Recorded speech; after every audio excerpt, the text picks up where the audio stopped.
Hello and welcome to Stocks Down Under. My name is Stuart Roberts and I'm one of the co-founders of our service. And joining me today from Lake Tahoe in California is Mr. Bob Proulx, who's the Executive Chairman now of Imagion Biosystems, ASX, IBX. Bob, good afternoon to you. Good afternoon. Thanks for the invite to be here. So it's Monday, the 28th of July in California, 29th of July here in Sydney. Imagion's come a long way since you and I were first introduced pre-COVID now.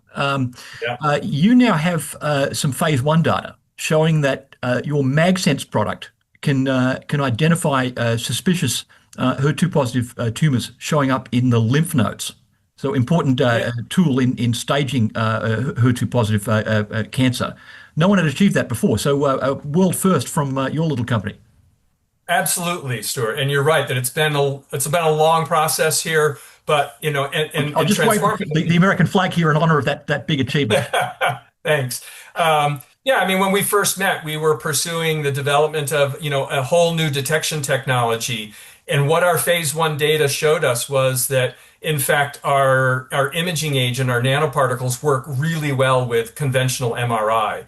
And that really helped transform the company because it meant that we could go out, develop this imaging technology for nodal disease detection using, the 50,000 installed MRI systems that are there around the world. And that, again, it sort of flipped the business model on its head because we didn't have to worry about the cost of developing a new magnetic detection system, the cost of selling that into, as a CapEx sale. So I think it's been really helpful because it's really streamlined our process and as well as the potential commercial opportunity that's there. Right. But we get all the other advantages of MagSense. So little iron nanoparticles conjugated to monoclonal antibodies, you can light up the tumor that you're looking for like a Christmas tree, basically. So the contrast is much better than conventional MRI. Yeah, so what we found was that, in fact, the particles, because of their targeting ligand or antibody that targets a particular type of cancer, because it delivers the particles to the tumor site or in the lymph nodes, accumulating where there is disease in the lymph nodes, you get this little black spotty pattern, as you say, sort of lights up, but it appears as a little black spotty pattern, completely identifiable with conventional 1.53 or 3T MRI systems. And it's a very distinguished pattern. It's different than what you would see, for example, with conventional gadolinium that just makes everything brighter. This actually creates what we call a heterogeneous or spotty pattern that's very identifiable. And that extends itself to just about any kind of targeting ligand that we want. So if we want to do the same thing to look at prostate cancer, instead of using an anti-HER2 antibody, we use a PSMA peptide, which is specific for prostate cancer. Or we use a folate particle to target the folate receptor in those kinds of cancers, such as ovarian, that overexpress the folate receptor. So the MagSense platform lends itself to be able to target various types of diseased tissue using a targeting molecule that then, as you say, lights up or creates this heterogeneous, very identifiable pattern by MRI. Right. And going back in time, when it was just squid machines rather than MRI, we were talking 1,000 times better resolution than CAT scans, for example. Maybe we're not getting 1,000 times better resolution, but much better than what you get before. So now what we have, so what we were looking at there was the sensitivity of the relaxometry measurement and its ability to detect very small amounts of tissue or cancer cells. Right. Now what we get is that same level of sensitivity combined with a high resolution of the image of MRI. I mean, one of the things that's great about MRI, say compared, for example, to PET imaging, is the resolution that you get of the tissue is really good. Right. The problem with conventional MRI is I see something very well defined, but I don't know for sure if it's malignant or benign because I don't know anything about the actual molecular structure of what I'm looking at. I'm kind of surmising. Now, with the targeting molecule on our particles, when I see that spotty pattern, I know that spotty pattern is associated with diseased tissue. And I can see that in the context of high resolution MRI. So we've actually seen, for example, conventionally, you would need about a 1 centimeter mass to determine that there's a tumor by MRI. Right. We're able to see that heterogeneous spotty pattern in 1 to 2 millimeter lymph nodes. Right. So we have that very good combination of high sensitivity with great resolution of MRI that we think is going to really help enable MRI to do a better job of being able to not only detect the diseased tissue, but with accuracy because you know you're actually targeting diseased tissue and not just looking at something abnormal. Right. And this is a big step forward in terms of the initial indication, HER2 positive breast cancer. Yeah. As you pointed out previously, once that particular tumor goes to the lymph nodes, the only way to find out if it's metastasizing is to actually biopsy the patient with all the inconvenience and other morbidity associated with that. Yeah. Potentially, you can bypass that with this modality. Yes, exactly. I mean, and that's, to be fair, we're not trying to, jump all the way to there right at the very beginning, but that's exactly the long-term end goal of this, is if we could avoid biopsies on patients that are node negative and only do biopsies if necessary on patients that you really need to do confirmatory on. But ideally in the long run, we're able to demonstrate that when we say a node is positive, you don't need to do a biopsy because in fact, we've demonstrated that our particles are there only because they've targeted the tumor cells that are there. So in the long run, it would be great if we could eliminate biopsies on known node negative patients and avoid doing biopsies unnecessarily, even on positive patients, because the cost, as you say, the cost not only costs from a dollar perspective, but the healthcare costs associated with the side effects of doing biopsies and the like. If we could avoid that on patients, it'd be great. And that's also true in the world of, for example, prostate cancer, where if you have an elevated PSA, a blood test as a man, in most countries around the world, they revert to doing a biopsy. Right. If we could avoid doing biopsies on men for just elevated PSA. I'm telling them stay away from my prostate. Exactly. Yeah. So where are we going to with this? We've got our phase one data. Showing that the clinical utility is pretty strong. That came in just before Christmas 2023. Correct. You've come back from you were CEO. You temporarily stepped back. You're back as executive chairman, and you had to recapitalize the company to go forward. Having saved the company, you're now in a position to move towards a phase two of MagSense in HER2 positive breast cancer. You've gone and met with the FDA, and they've pretty much said, yeah, we agree with you on the way this study should be structured. Go ahead and file your IND. So that's progress, right? It's huge progress. And as you said earlier, we're the first company that's done this, right? We're the first company that's demonstrated you can take a targeted particle and detect it in human lymph nodes, specifically differentiating node positive from node negative patients by the type of pattern that's there, right? So we're super proud that we've managed to do that. And now, as you say, we've been making progress to try to now advance this to a larger cohort of patients. Our phase one data was in 13 patients. So we now want to advance this to the classic phase two study, where you go start to really get some data on your endpoints there. The feedback we got from the FDA is your clinical study design looks like it's good. We'd like you to think about 2 or 3 things to build towards the future, towards phase 3 and commercial utility. But ultimately, we agree with your plan and how you've planned to manufacture is appropriate for this phase of testing. So at this point in time, we feel that we put everything in place. Now we just got to go ahead and march towards getting that IND filed. And we've already signed up the principal investigator for the study. It's one of the first things you have to be able to do is make sure you got the first study site lined up and the person who's going to sign off on the IND submission to the FDA. So Dr. Dooley, who's at Oklahoma University Healthcare System, he's a breast surgeon, oncology surgeon. So he's very excited about this. He's seen lots of breast cancer patients, and he sees that this is going to help him do a better job of treating patients because he's going to know more about the extent of disease.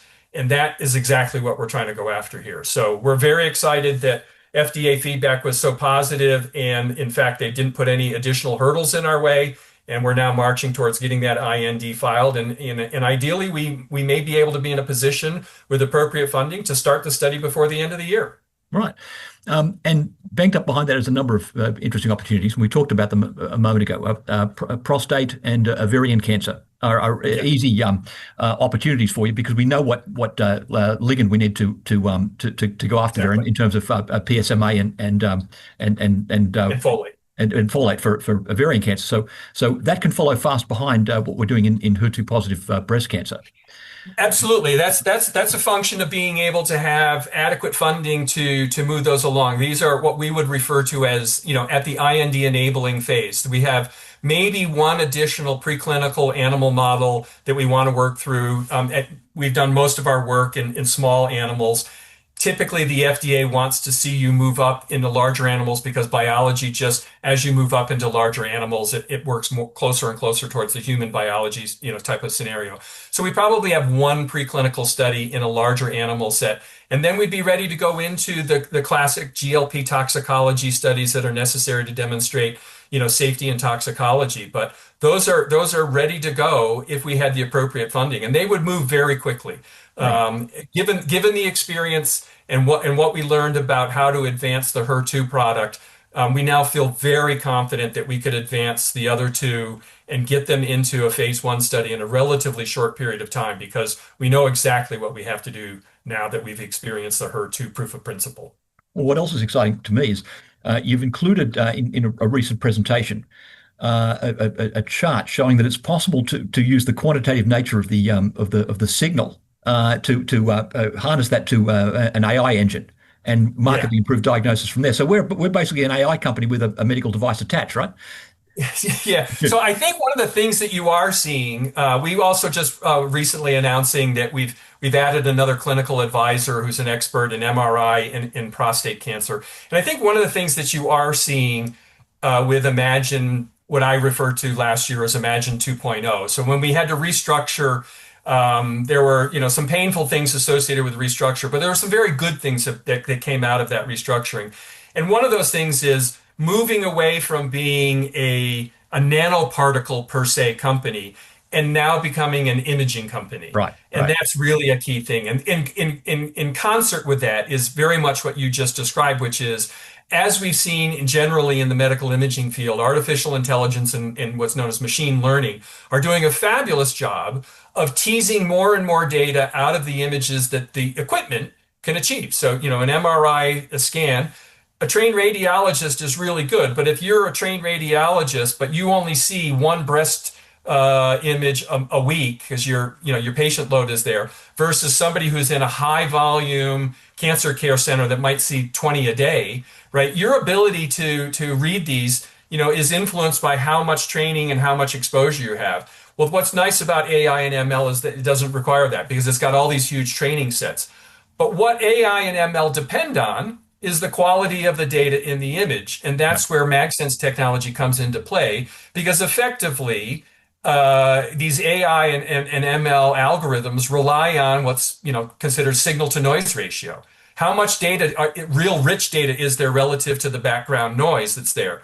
And what our particle does is it enhances that signal to noise, right? This spotty heterogeneous pattern is an increase in signal that's there associated with our particles. So we believe that, our particles are only going to make AI and ML algorithms even more capable of identifying the diseased issue that's there because the data are going to be richer. Right. Your name came to mind the other day when I read this quote from the founder of Netflix. Entrepreneurship is like jumping out of a plane and trying to catch a passing bird. Now, I venture to say that Imagion has now caught the passing bird. We're at the stage where the clinical study at phase 2 for HER2 positive breast cancer is here. We've got these AI developments following along. Other experts in the field are joining us, so it looks like we're not going to hit the ground with this one. I think you're absolutely right there. The technical risk, in my view, has significantly been reduced with that phase 1 data that says it's injectable, it's safe, it's detectable. We're actually in the phase 2 study, we're actually planning to reduce the dose to patients because we had so much signal in the phase 1 study. Right. We're going to be working on optimized imaging protocols with some key experts in the field that are really, really good at, designing imaging protocols to maximize the image that you get. So I think that, the technical hurdles are pretty much behind us, and now it's a matter of going and dosing enough patients and getting the data, et cetera. That's not a trivial problem, but I think we've caught the bird, as you would say, and now it's a matter of really being able to fund getting there. And I think one of the things I like to try to remind people of is it's a little bit different in the sphere that we're in with contrast media, contrast agents versus therapies and drugs. We're not trying to cure the cancer, and so our phase 3 study doesn't have to demonstrate survival benefit, for the patient that we've improved, No, just or cure the non-inferiority cancer. to existing modalities. Yeah, and if you look at the history of contrast media, nearly 100% of contrast media that get put into a clinical study get approved by the regulators. Right. And that's because by the time you're actually ready to dose patients with them, you've already done all the work necessary to demonstrate it's going to be safe. Now the question is, how extensive are your clinical claims? But it's not a function of likely to be failing in phase 3, for example, because you didn't cure the cancer. In phase 3, we're simply going to be accumulating the amount of data necessary to determine how extensive a diagnostic claim are we going to be able to make. But there's no question in my mind that we're going to be able to demonstrate that there's clinical utility that will be able to do better than, for example, ultrasound in identifying which nodes a patient has that you need to be concerned about when you think about planning treatment for that patient. Right. Now, there's one other non-clinical problem we need to solve. You really need an MRI machine to see the market capitalization of this company at the moment. The market is Fair. the opportunity knocks here. The investors can catch this particular phenomena at a very small level and see it grow quite big. So that's the upside for you. I think it is. I think it is.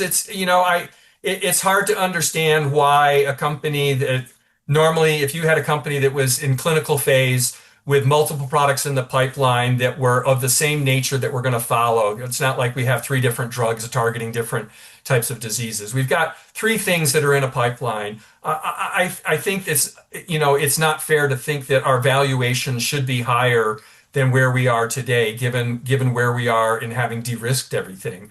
That being said, for new investors, it creates a great opportunity to get in and I would relish having the opportunity to be in front of investors and help them understand what is really in front of us and what the opportunity is. But we look at it as 2 sides of the same coin. Yes, our valuation isn't where we would like it to be, but it does create a lot of potential upside. And I think you've published on this in the past, right? That's right. And I think your prior publications, I think, are in line with our thinking in terms of where the valuation of this company could get to. Yeah, and I'd conclude by saying this.